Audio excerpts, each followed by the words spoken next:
Welcome to Dustforce. This is the game I really like. This is maybe my favorite single player platformer. Um, I think it's definitely my favorite single player platformer. This game's just fantastic. It's beautiful. The music is very good. Um, the gameplay is very smooth. Um, Basically, the plot of this game is not much, which suits my needs. Basically, you're this janitor, or like one of various dust cleaning characters, and that's basically it. You clean up the dust. In this level, it's leaves. You clean up the leaves, and you try to do it basically as good as possible. First of all, as smoothly as possible, like without taking damage or being interrupted. But secondarily, as fast as possible. This game has a huge speedrunning scene. It's really cool. If you go to my main channel, you won't have to scroll far before you see that I've played various ILs of this game. And it's one of those games that has this sort of infectious pull and this infectious charm, where you kind of, okay, I should speak for myself. I kind of just want to play it and keep playing it and try to get my time better and better, until I feel like I've gotten something that I can't easily beat, or even reasonably beat, because some of my times are pretty decent for somebody who, hasn't practiced, the most compared to. There's some extremely. If you want to see an impressive run, just look up the all SS run, because that's tough. Because in that, it all SS all levels, they play basically the game has Kaizo levels at the end, and it's pretty sick. But they're so difficult to SS. I've done every SS except two. There's two levels I haven't SS'd. And I still fully intend. Or no, maybe there's only one. I don't remember. I still fully intend. This is okay. So here's the thing. All of the characters you can play have different stats and stuff. This is a Dustworth level. Dustworth is the old guy. He has a really high jump because he's green like Luigi. He has the most range. And you're probably thinking, okay, he has the highest jump, he has the most range. What's his downside? Isn't he just the best? Well, no, actually, he is for levels like this that are hugely vertical. He's really good, but his high jump can actually be a bad thing in a lot of levels. It makes it slower because you have to wait for him to land. Now you can fast fall like in Smash Brothers if so you have this dash thing, right? You have this dash mechanic, and if you dash down while you're in the air, you basically do a fast fall. But you still need to get past the apex of your jump first, for that to work. So it's not as easy as just doing that and then yeah. There's also Dust Kid, who is meant to be the hardest character in the game, but for some levels I definitely find Dust Kid easier. She's by far the most different, so this is kind of a complicated mechanic to explain simply, but you basically have, every time you land, you regain your charge, and your charge allows you to dash in the air. And it also allows you to jump in the air. So usually you have to pick between dashing in the air and jumping in the air. With one exception that I will explain. But yeah, usually you have to pick between dashing in the air and jumping in the air. And Dust Kid has two charges. So she can jump twice, or she can dash twice, or she can jump then dash. But her jump is smaller. It's really small. And her range is smaller as well. So that's the downside. It's yeah, you can jump twice, but you also kind of need to jump twice to get the same height that other characters will make in a single jump. And so Dust Kid is considered kind of harder, a bit more I wouldn't say I wouldn't say she's really like harder once you get better at the game, but she's definitely harder for like starting out. And there are some levels where playing Dust Kid is actually extremely difficult. Because of her shorter range, it makes the levels considerably harder. But, you know, as with everything, um, you know, there's ups and downs to it, right? I will also say, you know, Dustman and Dustgirl don't have the same stats, but they're so similar that, like, Dustman and Dustgirl are basically the same. They're basically the same. They're the two like default characters basically. I usually play as Dustman just because he's the default. If you start up the game for the first time, you will be playing as Dustman, but it doesn't really matter. I've done some levels as Dustworth. The particularly vertical ones I'll usually do as Dustworth. Uh, Rarely do I ever look up or like specifically pay attention to which character is the fastest for a level. It's more an issue of comfort, right? Because yeah, technically you'll get a faster speedrun if you do it with Dustworth instead of Dustman, but you're not really competing under the same conditions if you're playing a completely different character, right? So there's still value in trying to get your time as low as possible with Dustman versus trying to get your time as low as possible with Dustworth. Like, it's two different ways to compete on the same level, which is fun. I love playing as Dusk Kid because she is so different. Also, her animations are really cute. But yeah, this game, I watched this video. It's a Leon Massey video. If you've seen it, you know the one I'm talking about. And it's a video talking about, I think it's just talking about 2D platformer movement. I could be wrong. It might be specifically about something that I've forgotten about. It was a while ago that I first played this game. And I'd heard about Dustforce before. I've even seen the speedrun before. I think it was at GDQ. It might have been somewhere else, but it was an SS All Stages speedrun, and I had seen that before, and I thought the game looked kind of slow. It didn't seem super... I knew it was really technical, but I thought the game looked kind of slow, so I didn't immediately pick it up. But I watched this video talking about Dustforce, and I was like, you know what? This game actually sounds really cool. I should try it out. You know, it's not very expensive. This is a pretty cheap game on Steam. It also came out on PSP and PS3, I think. But you know, it's on Steam. Get it on Steam. And so I played this. Did I play this level? I think I played this level. Yes, I did. Okay. I played this game after watching the video, and it just immediately consumed all of my time.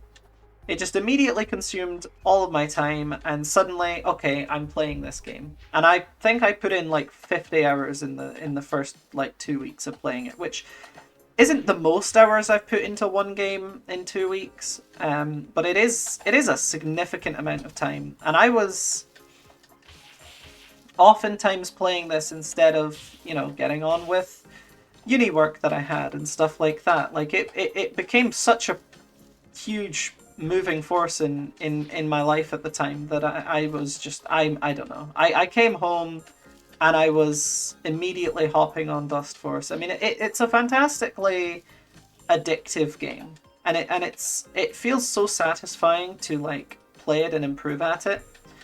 If you play games like Melee or Slap City or Battle for Bikini Bottom or Mario 64, if you play games like those for their movement, and you know, the movement in this game is a lot more similar to the Melee end of that than the Battle for Bikini end, Battle for Bikini Bottom end. But like, if you play games for the movement, give this game a shot. The movement in this game is beautiful in its complexity, and also like just really awesome, and like I said before, really Melee-like. So if you're into Melee, then I think this game will really appeal to you. And so I wanted to talk about that initial feeling that I had. The feeling that this game was slow. And if you're watching this now and you're thinking, yeah, the game does look kind of slow, you know, I sympathize with that, but it's not true. The truth is that the speed in this game is not in your movement speed. It's not in the pace that you move around the level. Although I wouldn't say it's particularly slow, to be fair, compared to other platformers. It's a normal paced platformer, I would say. It's not as fast as games like, you know, Sonic inspired or just straight up Sonic games. You know, it's not as fast as Freedom Planet on the scale of like how fast you move through the level. But the speed of this game is in the interactions, right? You press a lot of buttons, not quite as many as Melee. You press a lot of buttons and you get a lot of situations that require specific, complex interactions, and a lot of them all at once. Because okay, yeah, you're trying to like clean up all this dust, right? Well, you can clean it up just by running over it. If you make contact with the dust, you clean it up. But also you can clean it by using your attacks. So a lot of the time you have to decide, okay, what's the fastest way, or at least the best way to go about doing this? And once I found the best way to go about doing it, what kind of angle of attack am I using? And stuff like that. There's this finesse score. If you wait too long in between different, like, dusting different bits of dust, then it is gonna, you know, your finesse will drop and you won't get an A rank for finesse. It's basically like style points or skill points, except the style, it's like the points don't really matter. Like the style doesn't really matter. It's more just about keeping a consistent pace of gameplay. If you slow down suddenly after going really fast, you won't have any dust to maintain that combo. And it's really cool. And so that mechanic I wanted to talk about earlier, where you have to choose between dashing or jumping. The interesting thing is that there is this mechanic called a dash jump. I'll show that off now. So a normal jump would look like this, a normal dash would look like this, and a dash jump looks like that. You can clearly see the difference between the double jump and the dash jump. Oh, I messed it up there. And the dash jump, right? So, okay, what is a dash jump? Well, it's pressing jump and dash at the same time. But you can't just do it whenever, right? So if I do it here, doesn't work. And if I do it here, or sorry, not there. If I do it like there, or if I do it like when I'm falling particularly fast, it doesn't work. There's a state you're in around the apex of your jump when you begin falling. So if you do it at the top of your jump, you can do the dash jump, and that's the only time you can dash jump, is when you're just like hovering at the apex of your jump. And so implementing the dash jump into your gameplay is not immediately obvious. If I were to give you a big cavern to jump over, then sure, you could use the dash jump. But when you're playing in an actual level, it's not that simple. You have to find spots where the dash jump is useful, and oftentimes you have to jump earlier or later than you normally would. Oftentimes you have to jump earlier or later than you normally would, so that when you reach the apex of your jump, you're ready to do that dash jump. Now, another place where you can do dash jumps is when you hit something. Because when you hit things in Dustforce, your velocity, your vertical velocity gets set to 0. So I can be falling, and then I hit this guy. So I'm going to jump, and then I'm going to start falling. And when I hit this guy, I float a little bit. And you can see that if I hit him multiple times, I just kind of maintain the same height that I was at before. And so you can use that mechanic of your vertical velocity being zeroed out. You can use that mechanic to do dash jumps wherever. And the extra benefit to that is that when you do kill an enemy, when you defeat an enemy, it restores your jump charge. So if you didn't even have a jump, you can still dash jump after killing an enemy, because not only does it zero out your vertical velocity, it also gives you that jump charge back, which is really cool. Basically, this game's awesome. There's a lot of stuff in it. Um, I can't like I haven't even gotten started on the momentum stuff, but yeah, this game has very momentum based platforming. If you jump if you fast fall onto a slope, then you get a burst of speed. You can maintain that speed by repeatedly dashing, but it's not spamming the dash button. Spamming the dash button's not as good as there's a particular rhythm to it that works quite well. And that's really cool. And oftentimes, when you're going for your first SS completion, assuming that you're not practicing the optimal strats and stuff, you can be quite reactive in your gameplay. It's not just following a set game plan every time, because if you make a mistake, you don't have to give up. You can recover from it. Obviously, if you make a mistake and you're trying to get a new personal best time, then maybe you do have to reset on any mistake. But up until that point, it's okay to make mistakes and react to them. And that makes the game more interesting as well, because you're not just following a set path through the level. It's like if in Mario you had to collect every coin, but also it was designed around that mechanic. Because obviously collecting every coin in Mario would not be that fun. But when the game is designed around coins, and I'm not talking about New Super Mario Bros. 2, when the game is designed around the mechanic of collecting coins, then it can be... maybe it would be fun. I don't know. I don't play Mario that much. I don't play the 2D Mario games that much. More of a 3D Mario fan. So yeah, the game has 4 different levels, or hub world things, different themes for the levels. One sec, I gotta let my cat out. Yay.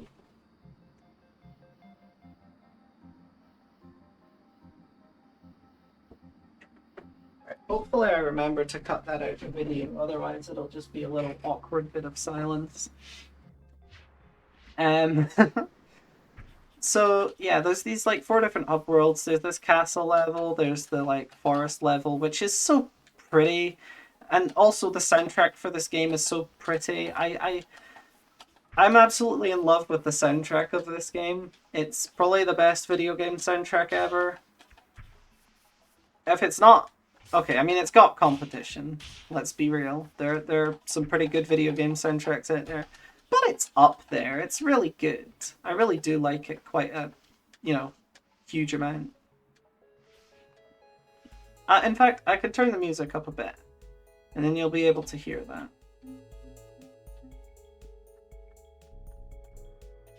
So there you go. Now you get a bit more of the music, I think. Yeah, what a fantastic game. And so let's talk a bit about the community behind this game, right? Because I'm really trying to sell you on it. I might as well talk about one of the coolest parts is that the community is very active still. This game came out in 2011, but it has a map maker, and people have really ran with it. You can make all sorts of levels. There's this mod called Dust Mod, and this website called DustKid, which we'll get to DustKid. It's very cool. But there's mod called Dust Mod, which has a bunch of QOL features.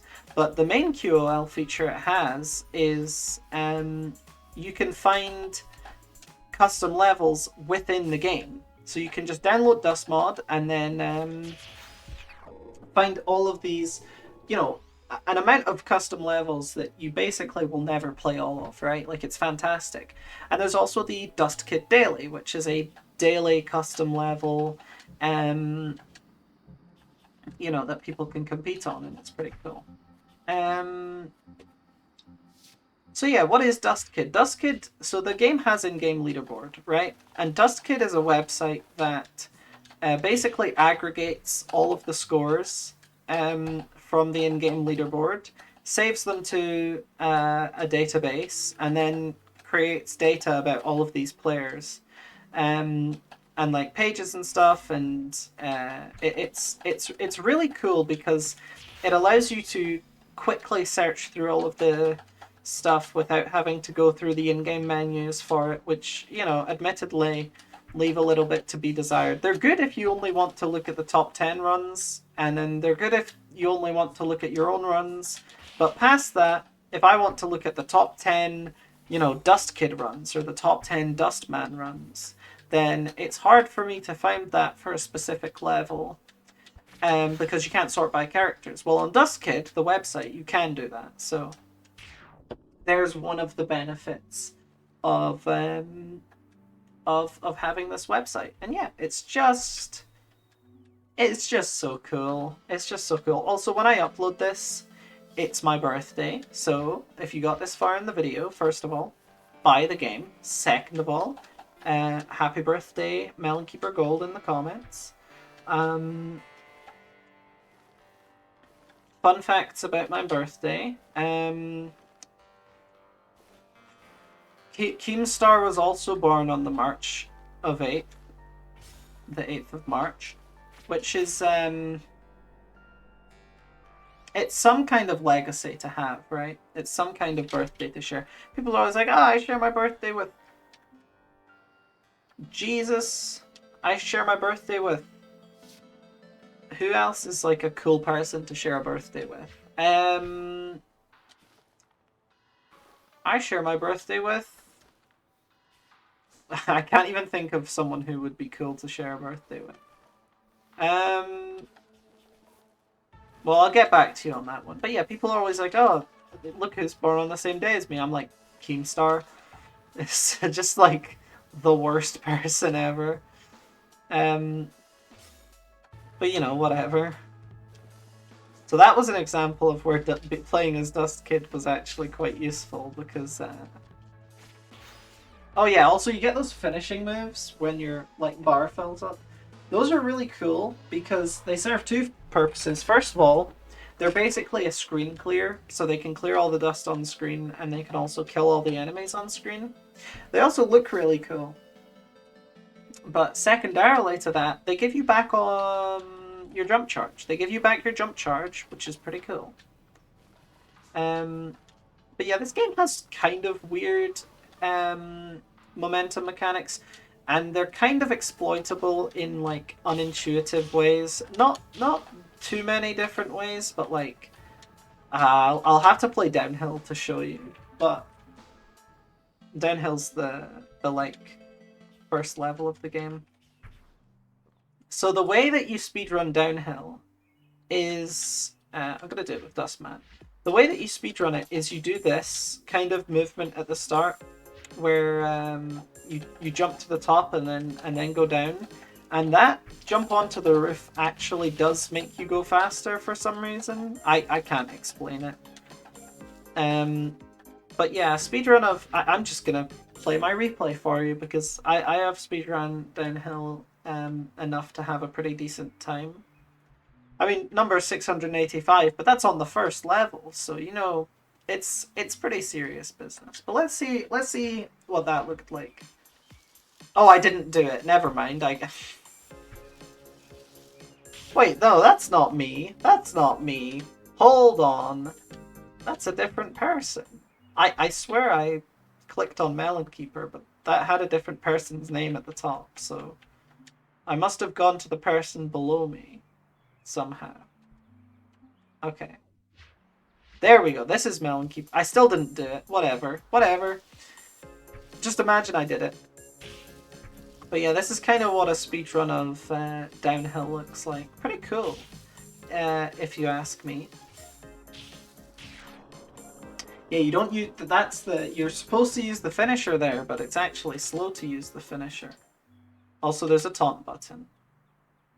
So I'm going to go ahead and show you what the hard levels look like. To get to the hard levels, you need to beat all of the normal levels with SS completion, and then you need to do this not very difficult jump, but also you wouldn't be able to get there if you hadn't understood some of the more complex mechanics, which is kind of an interesting thing the game does. If you what am I trying to say? Yeah, I have done every level except the last one and the most difficult one. if you try to um, go to the hardest levels in the hub world, there's always like a challenge to get, like it's difficult to get there in the first place, and that's usually testing whether you understand the mechanics that are then used in those levels. And because the game doesn't really have an ending, like there's no final levels. There's just like hardest levels. Because the game doesn't really have an ending, I kind of like that approach. Because it means the game can have these really tricky levels that like really test the gamer's skill. But also, like, if you're not as good and you can't complete those levels, you don't need to play them, and to be honest, you don't even need to know that they exist. Right? Like, if you had to beat those levels to beat the game, then suddenly Dustforce becomes a hard game. But Dustforce is not a hard game, because you don't need to play those hard parts of the game. You don't need to interact with the hard parts of Dustforce. And you'll still get the full, maybe not the full experience, but you'll still get the Dustforce experience, because there's no end anyway. So finishing before you complete all the levels doesn't really affect whether you've, you know, completed the game, per se. Now this is Yotta difficult. This is the most difficult level, and it's a level that I've never cleared, never mind SS'd. Um, it's just the sum of all the like hardest challenges from the previous levels. So like getting across this, you need to understand the mechanic. Um, I forget what it's called, but basically, um, the idea is that if you dash, I'm just not gonna. If you dash, oh god, I need to explain. Okay, so your Y velocity gets to set to 0. Okay, it's called hit rising. I remember what it's called now. Your velocity gets set to your vertical velocity gets set to 0 when you hit things, and I've explained that before. But hit rising is the phenomenon that also when you hit things, you actually go up slightly. You gain a little bit of vertical position. And that's bad, because if you go up here, then you slowly rise towards the spikes, right? And so the way we deal with that is by dashing, because dashing prematurely ends that state that you're in where you're hit rising, and it allows you to maintain a constant height. And so this part of the level is basically testing your ability to do that while also aiming for these targets, which is pretty cool. And I also like how the game kind of abstracts itself. Like, we're no longer playing a game about a janitor cleaning up dust, right? We're like we're just playing a video game. And so when you get to this point and you're like at these levels, they don't pretend that this makes sense anymore. It's just you're playing a video game.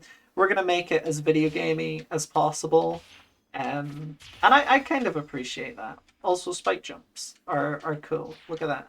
In fact, you know what? If I'm not SSing, I might as well show off the spike jumps here and try and skip part of the level using it. Spike jumps are probably unintentional. If spikes are at 90 degrees, you can jump off of them. You can do this one of two ways.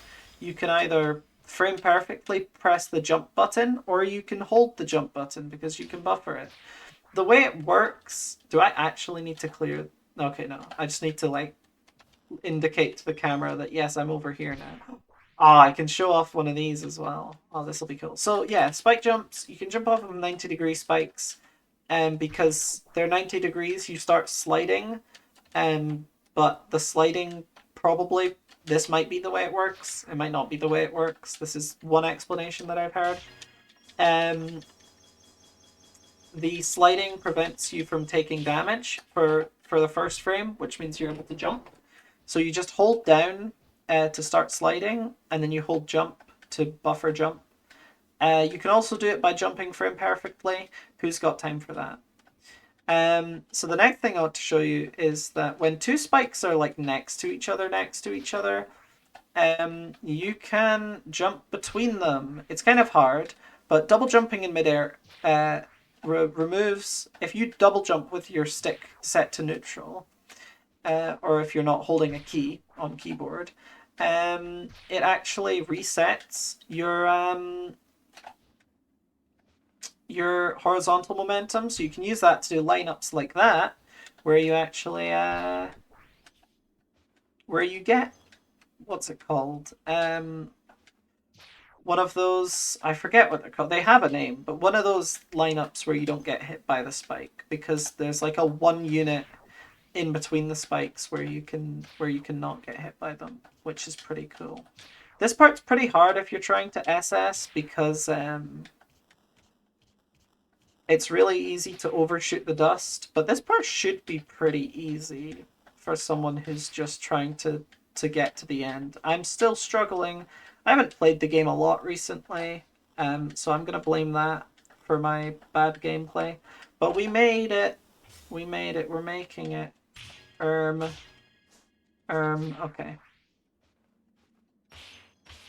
So yeah, this is just like tight platforming around these spikes and yeah, okay, there's no way I'm making that. But yeah, Yota difficult is hard for two reasons. It's hard because it requires you to use all of these uh you know, complicated mechanics that, I mean, to be honest, the game doesn't really teach you them. I mean, thankfully it never like expects you to do anything that's like difficult to figure out on your own. Like, it never asks you to spike jump. If it did ask you to spike jump, that would be bad game design because, like, how are you supposed to figure that out? I'm sure some people, I mean, obviously, some people can figure it out on their own because somebody had to find it in the first place. But, like, the average person can't do that. I think the average person can solve, or if you're good enough to get to these levels, I think you can figure out how to beat them. That's I guess what I'm trying to say. There are more complex mechanics that are not made use of in these levels, which I'm sure make the levels easier than they otherwise would have been, to some degree. But you know, I don't know. I don't have like the human sum of all Dustforce knowledge. I'm just kind of a fan of the game. I don't know everything there is to know about it. And I don't want to know everything there is to know about it. Or like right now I don't want to know that. Eventually, maybe I want to learn it all. But right now, I'm just kind of, you know, I'm not trying to do the hardest user-generated levels. I'm still trying to do the base game content. I say base game. This is technically Dustforce DX, as in deluxe, and not Dustforce, which is the PSP PS3 game. They're the same thing, but they added these levels. The really hard ones were added in DX. Um, Also, I think maybe some other things were added. I don't remember. I never played the original. I just got DX, which is the only version on Steam. But yeah, technically, this is not base game, but like it's base game from my perspective. Okay, now we're like really getting close to the end of this level. I don't know if I'm gonna go for a first clear because I know that this is when it like kind of ramps up.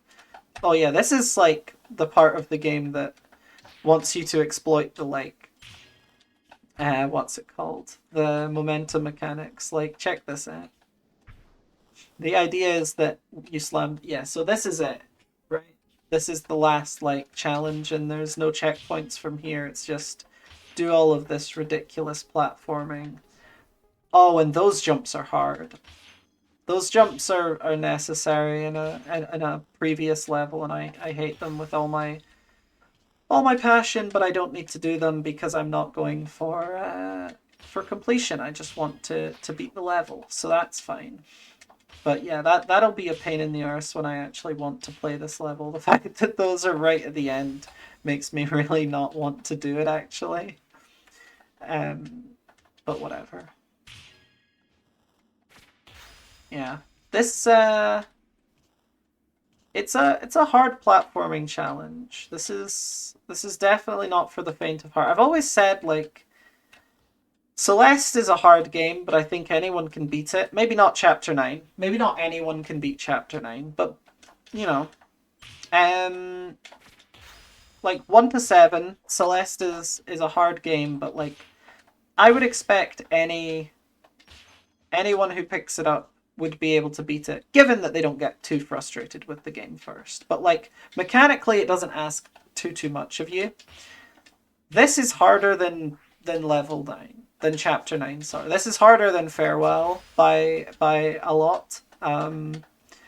This game is not just asking you to do the route throughout the room. It's asking you to do a very specific amount of difficult inputs and movement. A lot of precise stuff. It's just it's tough. It's very tough. It asks a lot more mechanically of you than Celeste does in its hardest levels. But I still think Dustforce is for everyone. You don't need to do this. In fact, I haven't done it. I'm here preaching to you about how good this game is, and I haven't beat this level. I might be able to do it. In fact, I think I could do it. I think I can beat this level. I think I'm good enough to beat this level. Right now, I'm not good enough to SS this level, not even close. But I think I can get that good. But I'm not, you know, I haven't done it. Oh, okay. Wait. This is further. No! I was about to say, this is further than I've ever been before. I have not seen that bit. I mean, I guess I've seen it because I've watched speedruns of this game, but I have not seen it with my own two eyes. And you know, when you're watching something, your eyes have completely different priorities to when you're playing it. You can just look at the whole screen and it doesn't matter. You're not going to mess up because you're not the one playing it. When you're actually playing it, you're not looking like just anywhere you want. You're looking at the next thing, right? You're looking at the next thing you're going to jump off of. Actually, that's something that took me ages to wrap my head around when I started playing Smash competitively. Not in tournaments, but like when I started playing like for glory in Smash 4 and I started like actively trying to get better. I consider that like the genesis of my competitive gaming interest. It took me a very long time to figure out that you should not be looking at your character. Because, you know, obviously you look at your character. That's me. I'm going to look at me. But actually, I know where my character is. I don't need to be looking at it. And it's so much easier to react if you're looking at your opponent, right? And yeah, that took me a long time, not just to figure out, because I figured it out by being told that. It took me a long time to figure out how to actually get out of the habit of being very, very tunnel visioned on the character I'm playing as. And now when I play platformers, I think it makes me a better game player. Like when I'm playing Mario, I'm not looking at Mario the whole time, which previously would have been what I was doing. I wonder where the best place to use this air charge is to cheese. You know, if I wanted to skip doing this really irritating part. Oh, I guess I can just spike jump to skip. Okay, yeah, okay. I found it. I found the way. I'm gonna be so much more... Yeah, the way... This is so much better. Now I can get here every time. Oh my god, here we go. We're doing it. We're climbing. Oh. Oh, this is tough. Where do I go? What the hell? I do not understand what I'm looking at. Okay. Well, I don't think I'm going to get this done in any reasonable time frame. So, thanks for watching. That was Dustforce. That was most of Yotta difficult. But I still haven't beat this. I don't think I'm going to do it in this video. So, see you, and I'll see you in the next one.